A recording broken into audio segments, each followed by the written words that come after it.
Hola a todas las personas que nos están escuchando, viendo en un Facebook Live, que no está en Facebook Live porque nos tocó hacerlo en diferido. En este momento el Facebook nos falló, pero acá tienen el video, Antropovoces siempre sacando un material importante para que ustedes se entretengan, para que tengan cosas que pensar diferentes, pero nuestro punto es siempre teniendo las ciencias sociales, los estudios sociales, la antropología, ahí metida siempre en lo que hacemos.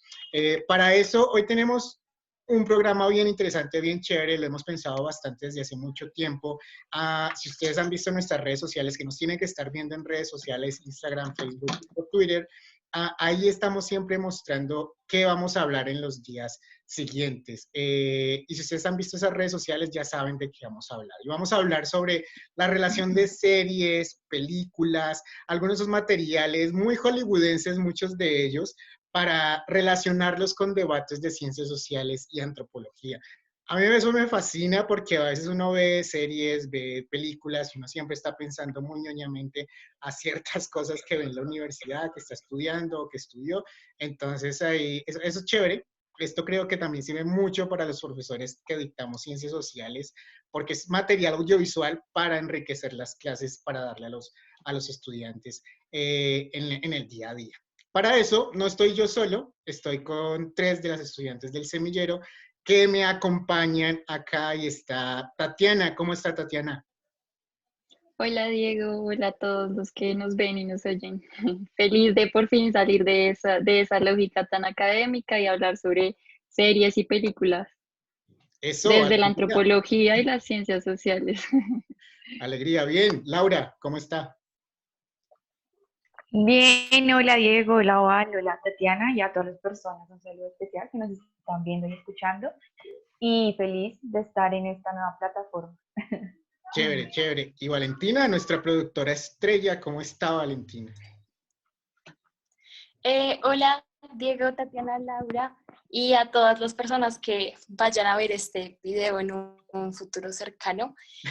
Bien, bien, muy contenta, como dice Tatiana, de salirnos de estas lógicas académicas y un poco lista para tratar de mostrar cómo funcionan las ciencias en cosas fuera de los libros y de los papers súper académicos. Ujú. Ok, bueno, muy bien. Gracias, Valentina.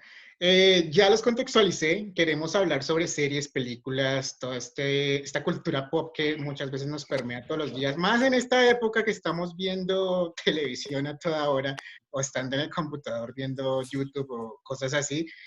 Tenemos contenidos bien interesantes que pueden enriquecer las ciencias sociales para ver los debates en ciertas dinámicas. Obviamente está la realidad misma que nos da todo el sustento empírico de nuestras ciencias, pero también hay cosas relacionadas en las series. ¿Quién quiere arrancar? ¿Quién dijo yo? ¿Quién tiene esa primera serie? Bueno, si quieren yo empiezo. Dale. Eh, pues la película no es una serie, se llama El Señor de las Moscas y es una película muy interesante para aquellas personas que les gusta o les gustaría saber un poco más de cómo y por qué el ser humano tiene la necesidad de relacionarse en sociedad, que es algo también de los temas que tocamos, digamos, en ciencia política, para aquellas personas que se quieren vincular con esta, que también hicimos un programa de esto acerca de por qué la ciencia política puede entrar dentro de la ciencia social, habla acerca de jerarquías, del poder, y hay algo muy interesante y es que los protagonistas son los niños. Entonces no hay como muchas películas donde el protagonista sean niños y a partir de ahí se explican muchas cosas como jerarquías, relaciones de poder y también si les interesa todo este cuento de por qué el hombre se relaciona, por qué necesitamos como autoridad, uno lo puede como relacionar como con autores del contractualismo, con, no sé, Rousseau, Maquiavelo, Hobbes.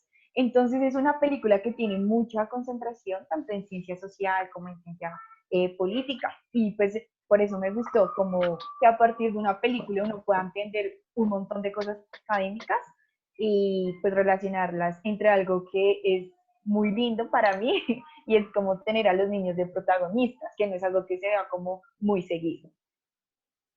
Hay una cosa ahí bien importante. Eso es un libro, ¿no? El Señor de las Moscas, la Sí, película, es un libro que es re bueno, súper no lo he recomendado para leído, todo el no lo mundo. he leído.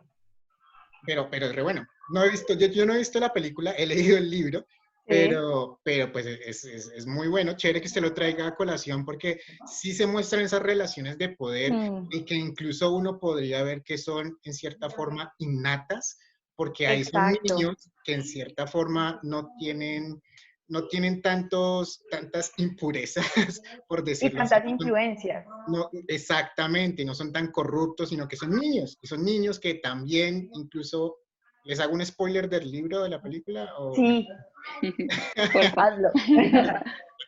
pues matan incluso a gente ahí mismo, los Mm, niños, y entonces, pues de pronto una reflexión ahí es que él mismo, y es una reflexión ética, moral, de todo eso de lo que también hay en ciencias sociales, desde la filosofía, pues, se podría decir que el humano, el ser humano es en cierta forma corrupto desde el principio, o siempre lo es, o se hace a partir del contexto. Hay muchos debates ahí que se pueden mostrar, pero la sí, película, el libro El Señor de las Moscas, chévere, chévere que lo traiga, la verdad. sí, justamente por eso lo que está mencionando Diego es que me pareció bacano como traer esta película y es precisamente porque tiene muchas interpretaciones.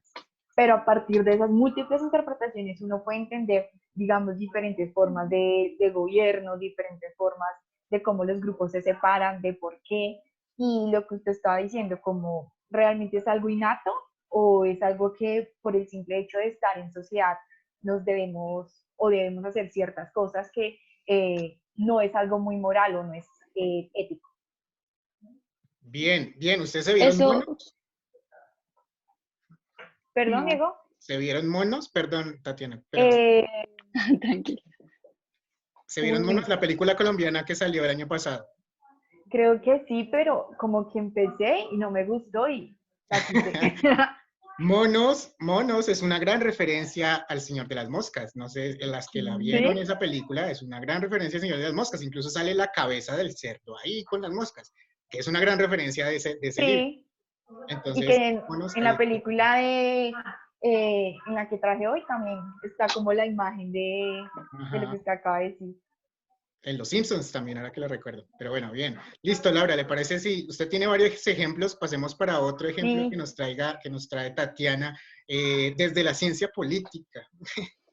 Sí, yo me acuerdo que cuando empecé a estudiar pues, ciencia política precisamente, me mostraron esa película, me dijeron que la viera y todo para analizar la ley de hierro de Robert Mitchell y es precisamente lo que dice la película y lo que ustedes ya venían diciendo y es que las jerarquías siempre van a existir, siempre va a haber uno que va a mandar y otro que va a obedecer. Sí, digamos, es una forma de pronto muy básica de entender cómo se organizan los sistemas políticos, por ejemplo, pero también me hace reflexionar mucho, por ejemplo, eso como también empieza a legitimar la idea de empezar o reproducir relaciones verticales, ¿no? Donde, por ejemplo, la horizontalidad no puede existir. Y también me cuestiona mucho si eso en verdad es natural y no podemos tener relaciones horizontales, por ejemplo, en la academia entre un profesor y un estudiante o entre un jefe y un empleado, sino que precisamente esas relaciones verticales sí o sí se tienen que dar. Como las relaciones en el semillero, todos estamos por igual, todo es horizontal, todo es una democracia, todo funciona así. Cero autoritarismo. Listo, muy bien. ¿Tienes algo ahí diferente que nos quieras compartir, Tatiana? No, no, de pronto no, solamente si quieren entender cómo esa ley de hierro de Robert Mitchell, véanse esa película súper recomendada y porque, o sea, desde una película y desde ejemplos muy sencillos, hace que uno comprenda precisamente como toda esa teoría, también de la ciencia política, incluso cómo empieza a articularse y a reproducirse, por ejemplo, en otros autores como Hobbes, como Rousseau, como Locke, precisamente esas ideas de verticalidad y de mando. Bien, muy bien. A mí ese tipo de películas me parecen muy, muy chéveres porque muestran cosas que naturalizamos en el día a día. Entonces, ese tipo de películas pueden ser un detonante para personas que normalmente no ven ese tipo de relaciones. Y eso puede generar también críticas, puede generar pensamiento social, puede generar que la gente no coma entero, o sea, eso me parece que las películas, las series pueden ser una forma también de educar a las personas, de mostrarles ese tipo de problemáticas sociales. Parece que es chévere. Listo, Tatiana, muchas gracias. Valentina, cuéntanos. Bueno, yo haciéndole honor a mi carrera, decidí traer algo que tiene que ver con historia y son dos películas. Bueno, la primera es Anastasia, esta película de Disney, y la siguiente es una serie de Netflix que se estrenó el año pasado, si no estoy mal, que se llama Los Últimos Ares. A mí estas películas me llaman la atención porque normalmente estas cosas, digamos, la revolución rusa, la revolución de octubre, normalmente venden. Pero entonces es curioso, primero, yo cuando estaba viendo Los Últimos Ares, a mí me llamaba la atención y es el hecho de que es algo que el capitalismo, algo como Netflix, explota a pesar de que es algo, bueno, que era pues comunista. Entonces, eso me llama la atención, pero también yo quiero pensar y quiero pues a las personas que nos están viendo ponerlos a pensar de cómo lo que pasa con estas series y digamos que característicamente la de Anastasia es que esta serie es como que sí nos presentan sucesos históricos como lo fue la Revolución de Octubre y el surgimiento de la Unión Soviética, pero también entonces empiezan a centrarse en cosas como el mito de que Anastasia, la hija menor de los Romanov, sobrevivió y se fue para no sé dónde y vivió en no sé dónde y estuvo en tal lado. Entonces, aquí lo que me llama mucho la atención es cómo estos sucesos históricos son muy útiles, pero al mismo tiempo las franquicias los explotan. Estoy pensando, por ejemplo, en el Titanic. El Titanic en efecto sucedió, pero entonces ahora la idea del Titanic que tiene la gente en la cabeza no es que era un barco súper grande, que estaba haciendo un viaje intercontinental muy grande, que se estrelló, que naufragó, sino que estamos pensando en Leonardo DiCaprio y en Jane y en Jack. Entonces es como también, digamos que hay eventos históricos y que hay muchos que explotan las franquicias, las productoras, pero que entonces no llegan realmente a centrarse en el evento histórico, sino en cosas mínimas que hacen que la percepción que la gente tiene de esos eventos históricos cambie. Y como acá, digamos, por ejemplo, entonces el historiador o el antropólogo o el periodista o el sociólogo que está trabajando sobre este evento histórico tenga que hacer un clic con lo que nos ha vendido la industria cinematográfica, en el que yo tengo que hacer que un libro que yo puedo escribir sobre la Unión Soviética o sobre la Revolución de Octubre sea igual de llamativo que una serie de 8 capítulos de media hora cada uno. Entonces también son los retos que tenemos los científicos sociales frente a la industria cinematográfica de hacer clic y de hacer que también llame la atención. Chévere, Laura, usted iba a decir algo. Sí, iba a decir algo acerca de por qué esta necesidad como de humanizar también cosas que son históricas. De pronto, el caso que traía Valentina acerca de Titanic, ¿por qué venderlo de esta forma? Y es justamente también para atraer a la gente, lo que acabas de decir al final, y también es la necesidad de que la gente se conecte con esas historias. Siento yo que no es lo mismo mostrarle al público un montón de contenido histórico con fechas, con sucesos, a mostrarle como una historia de amor, porque eso hace que la gente conecte esa historia, que conecte esos personajes con un hecho histórico. Entonces, comprendo el punto de Valentina a partir de que dice que porque estás como Netflix y todos estos, lo que tú llamas como el capitalismo, formando como historias a partir de hechos históricos, hacen este contenido. Sí es difícil, pero siento, a diferencia de Valentina, que es necesario porque es la única forma en que, o bueno, hasta el momento en que a la gente realmente le quedan cosas históricas a partir de los personajes, a partir de las historias humanas. Es lo que pasa de pronto, digamos, con Pasión de Cristo, ahorita que acaba de pasar como Semana Santa. Nadie sabe cómo es Jesús, o digo yo, nadie sabe cómo es Jesús, pero si tú le dices a una persona, oye, no sé, dame un boceto, ¿cómo crees que era tu Jesús? Seguramente te lo van a dar o seguramente te van a hacer un boceto a partir de la película, como era un sujeto alto, delgado, con pelo largo.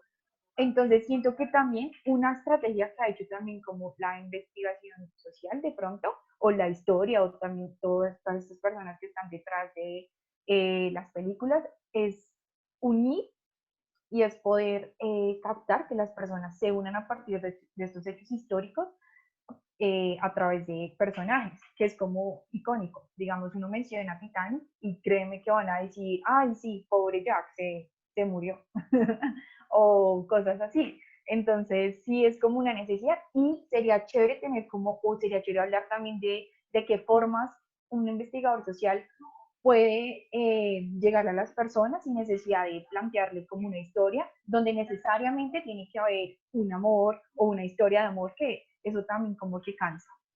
Digamos que acá lo que dice Laura me recuerda mucho a Carlos Ginsburg y el libro que tiene de El queso y los gusanos, porque acá él se centra en la historia de un, si no estoy mal, era un panadero que finalmente tiene un proceso en la Inquisición y termina siendo, bueno, no sé, sacrificado, condenado por la Inquisición.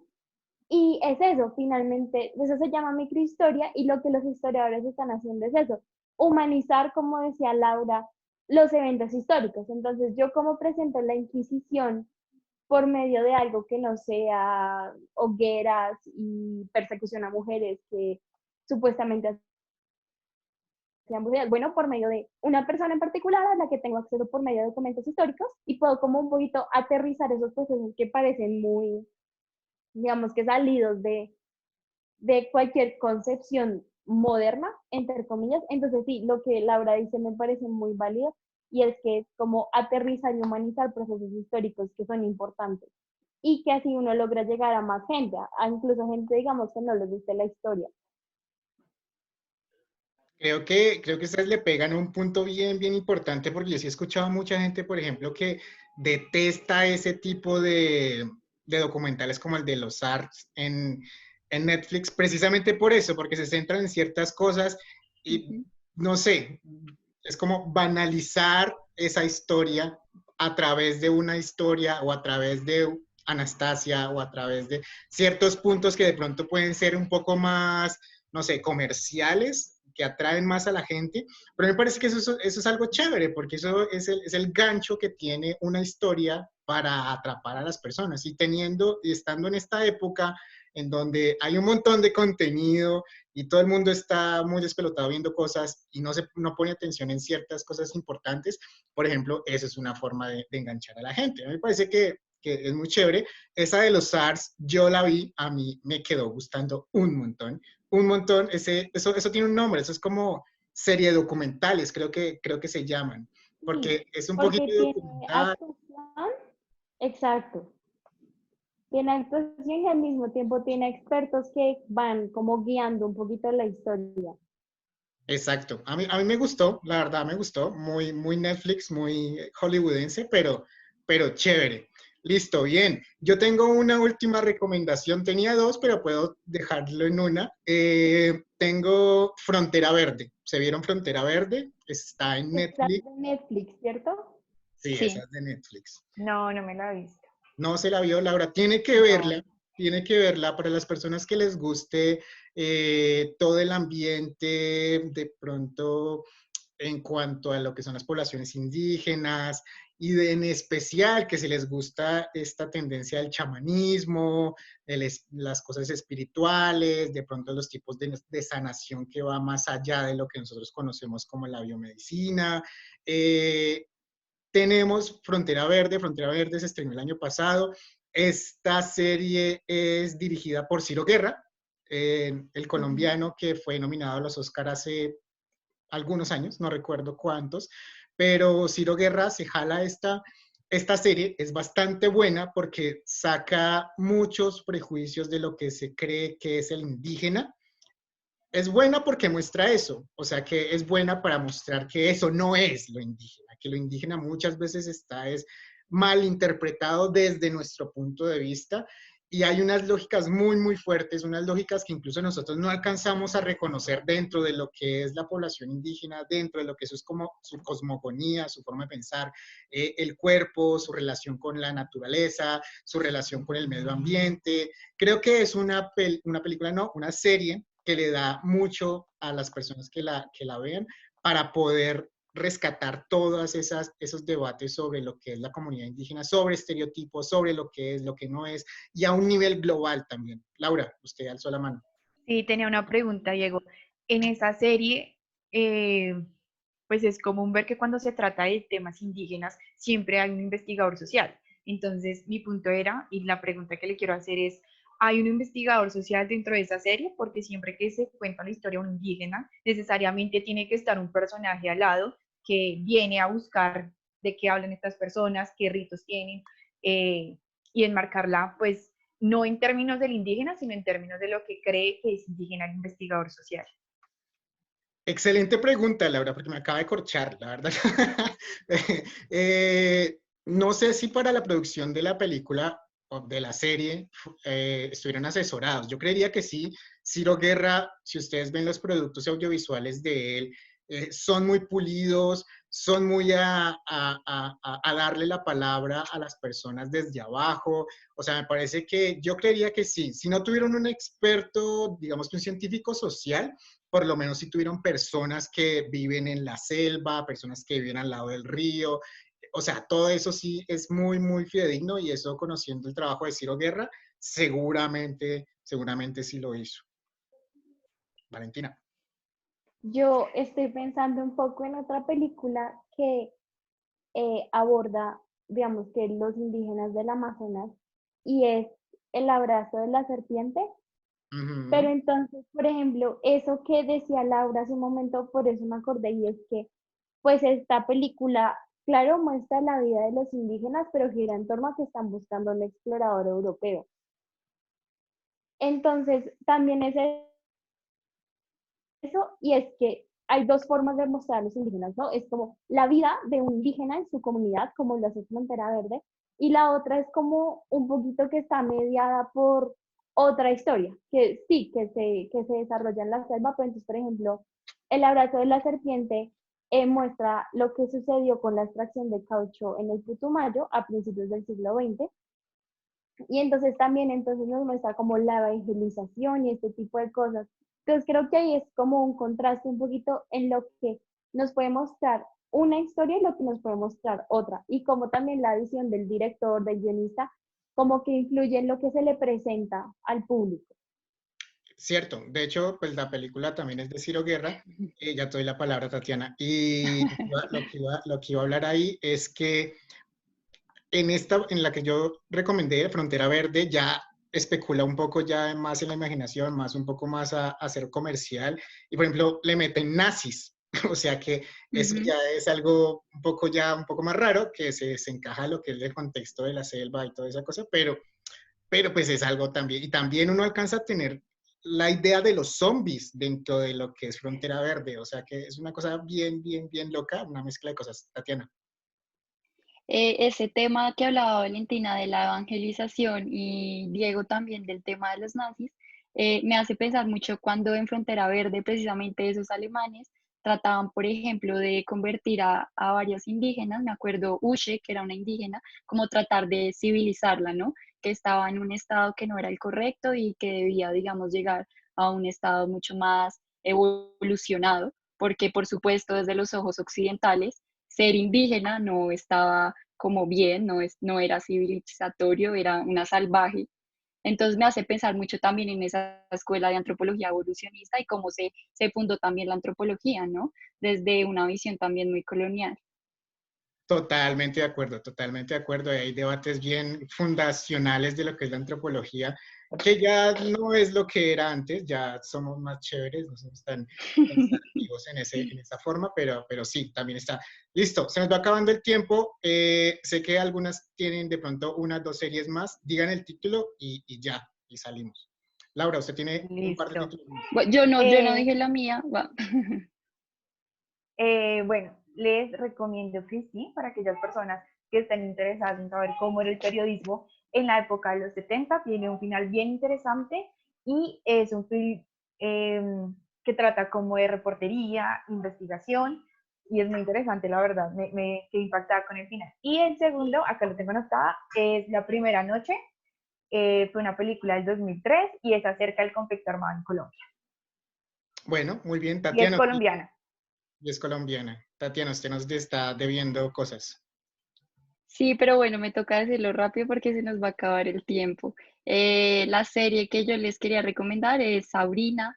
es una serie de Netflix y que es una adaptación que inició en los 60 o 70 con Archie Comics y después con Sabrina la bruja adolescente. Y digamos que esta nueva adaptación trata un poco de analizar, por ejemplo, las resistencias que la misma brujería hace en torno a la religión, pero también, por ejemplo, al sistema sexo-género, ¿sí? Que, por ejemplo, eso siempre me ha cuestionado y quería hablarlo acá y preguntarle también a Valentina, que es nuestra historiadora, sobre si, por ejemplo, la brujería sí ha hecho un acto de resistencia o ha sido una práctica de resistencia en términos de género, ¿no? Y, por ejemplo, si las hogueras se pueden llamar como resistencias feministas, en tanto que, pues, la brujería en última siempre está como sometida a ese hombre, Satán, Lucifer, y que no tienen poder de decisión si él no lo decide así. Pero bueno, Yo creo que eso, la verdad, yo diría que nos puede dar para un programa completo, porque de hecho Sabrina nos permite pensar en muchas cosas y, por ejemplo, yo estoy pensando en otra serie que se llama Lucifer y es que el diablo ahí es hombre. Y estoy pensando, por ejemplo, en la película del Todopoderoso en la que Dios es hombre. Entonces es también como esa imagen de que los poderosos son precisamente hombres, pero nunca los vamos a ver representados por mujeres. En cambio, por ejemplo, estoy ujú. pensando en Medusa, que Medusa era una mujer a la que un hombre le hizo daño, o las brujas, que siempre son mujeres. Yo nunca he escuchado una historia sobre un brujo que, digamos, que un brujo concebido de la misma forma en la que se concebían las brujas durante la Inquisición. Entonces, la verdad, eso nos daría para un programa, porque hay muchas simbologías también y muchas formas de entender eso. Chévere, chévere. Pues ya tenemos temas para el siguiente mayo, ya saben que vamos a hablar. ¿Qué tal esa serie? La serie de Sabrina de Netflix, yo no he escuchado tan buenas referencias. Nunca me la he visto tampoco. Pues a mí me ha gustado mucho, son 3 temporadas y me parece que, o sea, se aleja un poco como de los formatos originales y trata un poco de ver a Sabrina, digamos, como esa figura feminista, un poco luchando no solamente con ese sistema de sexo-género, sino también con todos esos temas raciales que no solamente están dentro de un plano, por ejemplo, terrenal, desde, por ejemplo, nuestras vidas cotidianas, sino también sobre lo sobrenatural, precisamente. Y que, por ejemplo, la brujería tradicional nunca se ha cuestionado esos temas de sexo-género o precisamente de esos temas raciales también. Ok, hay que verla porque sí hay que verla ya con esos debates, pensando en esos debates que Tatiana nos dice. Rápido, Valentina, algo, nada. No, nada, nada. Bueno, bien, yo tengo una última y es Dark, la de Netflix, la alemana, la serie alemana. Uf, tienen que vérsela porque esto es, para los que estudian antropología, psicología, la gente que tiene que hacer diagramas de parentesco, esto es una cosa loca. Siempre lo digo en chiste, háganse el cuadro de parentesco de Dark, porque aquí el hijo puede ser el papá, el mismo papá puede ser el tío del bisnieto, o sea, hay una cosa muy, muy loca. Véansela, Dark en Netflix. Muy bien, se nos acabó Con el... esa película, película podemos entender a Levi Strauss y el sistema de parentesco. Yo creo que Levi-Strauss lo volvería aún más loco si le metiéramos Levi-Strauss a esto de parentesco. Sí, sí, porque Levi-Strauss nunca contempló es un cuadro de parentesco como el que sería el de Dark. O sea, sería una cosa loca. Levi-Strauss solamente piensa en 1 y 2, en binario, en estructuralismo. Entonces, no. Creo que se le saldría de De todo las más manos. a Levi-Strauss. Pero bueno, bien, bien esa referencia. Gracias. Bueno, chicas, gracias. Esperemos que esto siga generándose todos los miércoles, 5 de la tarde. Estén pendientes en todas las redes sociales. Laura, muchas gracias. Gracias, Diego, y gracias a todas las personas que nos van a escuchar o nos están escuchando. Gracias, Tatiana. Gracias, Diego, gracias, Lau, gracias, Vale, y a todos los que nos están viendo. Súper. Y Valentina, productora estrella, gracias. No, gracias a ustedes, gracias a los que nos están viendo y a todos los que han estado viendo muy juiciosos estos envíos porque la página ha crecido mucho y eso nos pone muy felices. Súper. Listo. Que se cuiden y estamos hablando. Chao. Chao.